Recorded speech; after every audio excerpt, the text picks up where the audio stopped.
भगवान परशुराम अद्भुत है। इन्होंने अधर्मी और अन्यायियों के ऊपर हथियार उठाया।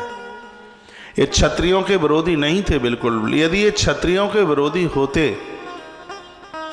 पितामह भीष्म इनके शिष्य नहीं होते। फिर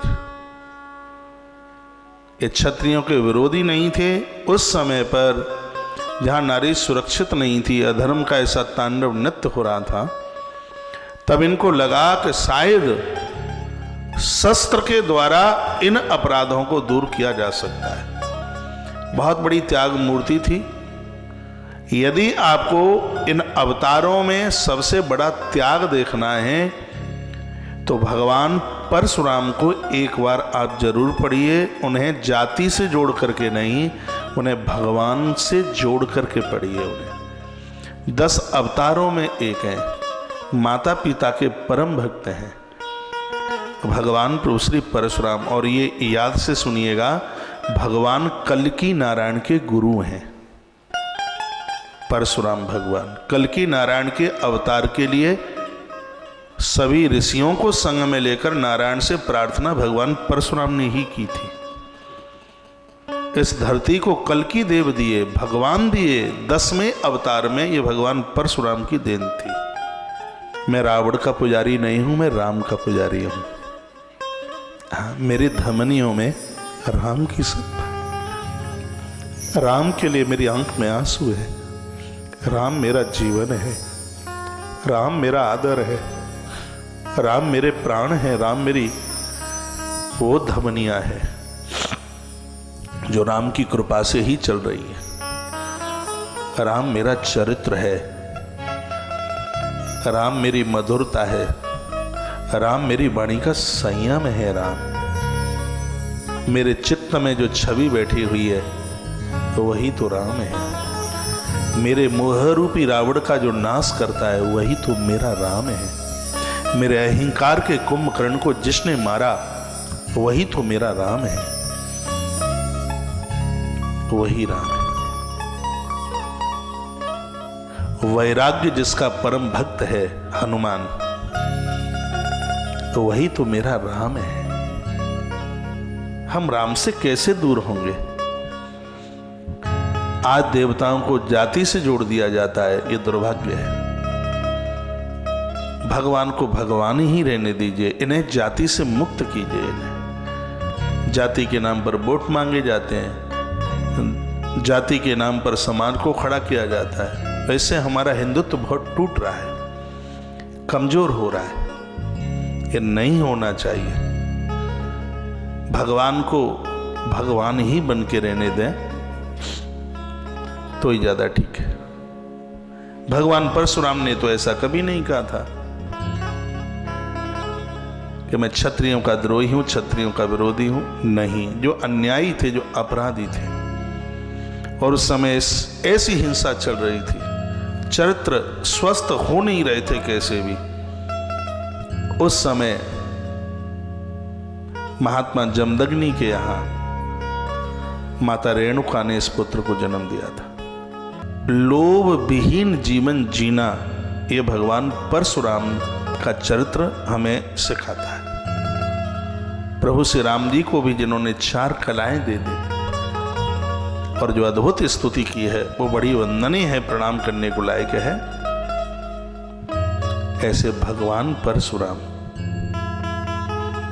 7 चिरंजीवों में इनका नाम आता है। इनका नाम लेने से उम्र बढ़ती है, आयु बढ़ती है। जो 7 चिरंजीव है ना, उनमें नाम है इनका अश्वस्थामा बलिर्व्यासो हनुमांश विभीषण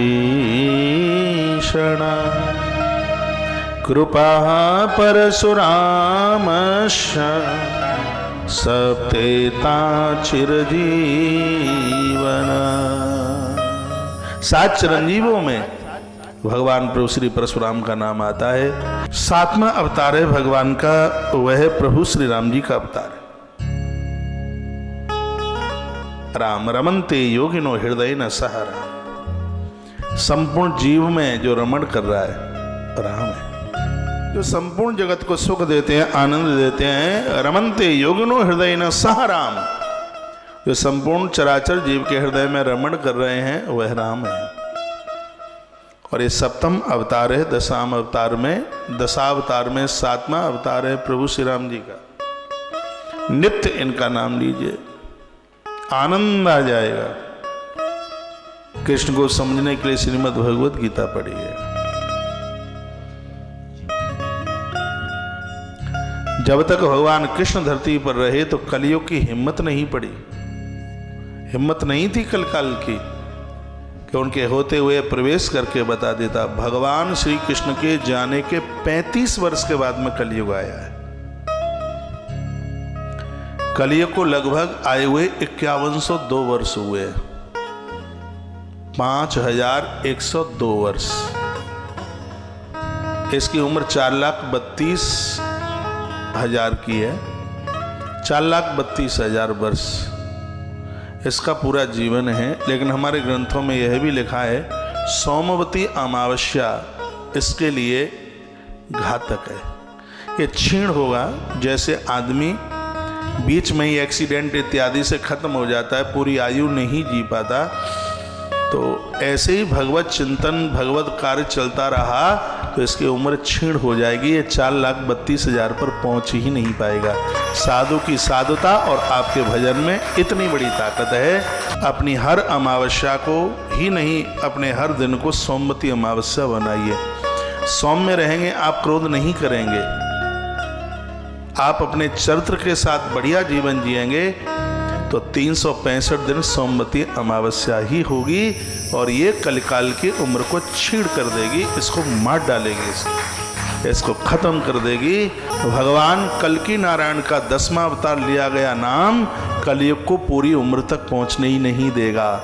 हम चाहेंगे कि भगवान 4,32,000 वर्ष पर उस समय नहीं, हम तो चाहते हैं कि भगवान और पूर्व में ही प्रकट होकर इसके टुकड़े टुकड़े कर दें, इसको समाप्त कर दें। तो उसके लिए हमारा और आपका आह्वान, उसके लिए हमारे और आपके सत्कर्म, उसके लिए हमारी और आपकी प्रार्थना। क्योंकि भक्त को बुलाने में देर लगती है, उसको आने में कहां देर लगती है। और भक्तों पर कृपा करने के लिए वो कोई समय का इंतजार नहीं करता। 8वें अवतार में भगवान कृष्ण परम योगी राज हैं, संपूर्ण कलाओं से इस धरा पर धरती पर चल करके आए हैं। और सुखदेव भगवान मार्कंडेय मुनि और परीक्षित को जब ये कथा सुना रहे थे तो स्वयं भगवान श्री कृष्ण ही प्रकट होकर के बोले थे कि मेरा रंग मिला लेना, जिस रंग से अभी प्रकट हुआ हूं और उसी रंग से आने वाले कलकाल में मैं ही कल्कि बन करके प्रकट होऊंगा। ये भगवान कृष्ण के वाक्य थे। आइए अगला अवतार है भगवान का 9वें अवतार में है बुद्ध। अहिंसा प्रतिष्ठायाम तत्सन्निधौ वैराह त्यागा। कोई किसी के साथ हिंसा ना करे, भगवान बुद्ध ने ये समझाया था। 10 अवतारों में एक अवतार है और आने वाले समय में सतयुग की स्थापना के लिए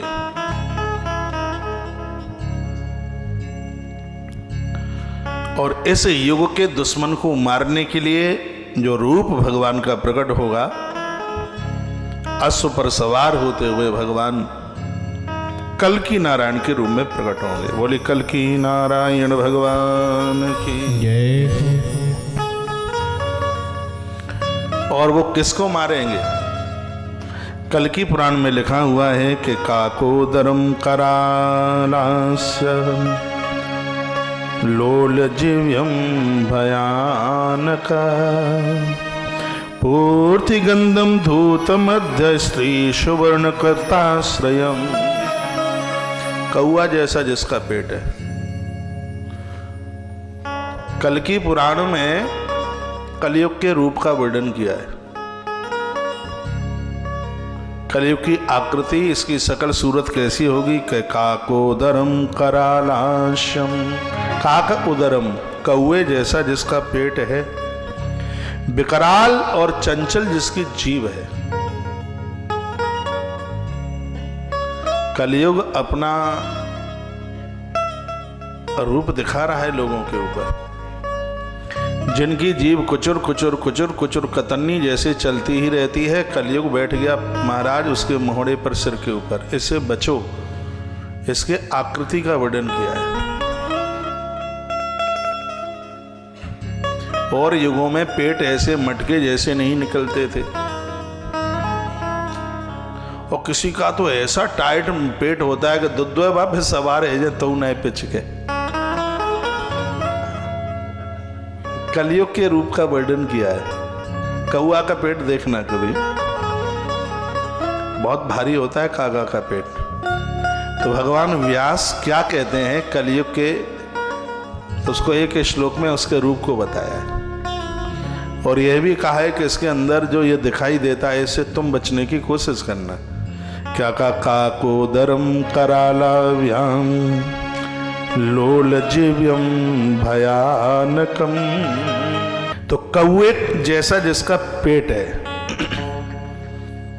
इनको कोई बात कह दी जाए इनके पेट में बात पचती ही नहीं है। ऐसे समाज के बड़े खतरनाक लोग हैं। आज के समय में आप अपने मन की बात किसी को बोल ही नहीं सकते, क्योंकि उसको चुगली की इतनी आदत है, वो तो झगड़ा ही चाहता है। और कली का पर्यायवाची शब्द ही है कलह, यानी झगड़ा। कलह मीन्स झगड़ा।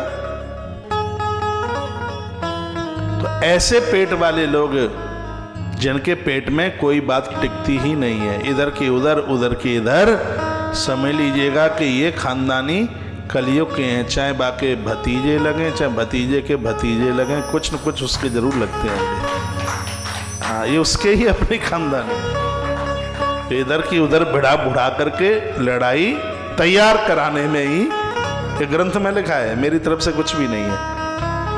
आज की युवान पीढ़ी को संभालने के लिए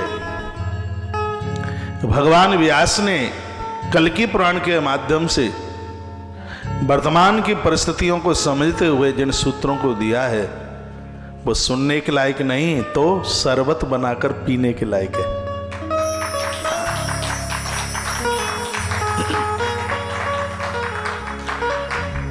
इसलिए सुन लो, कल का भरोसा क्या है।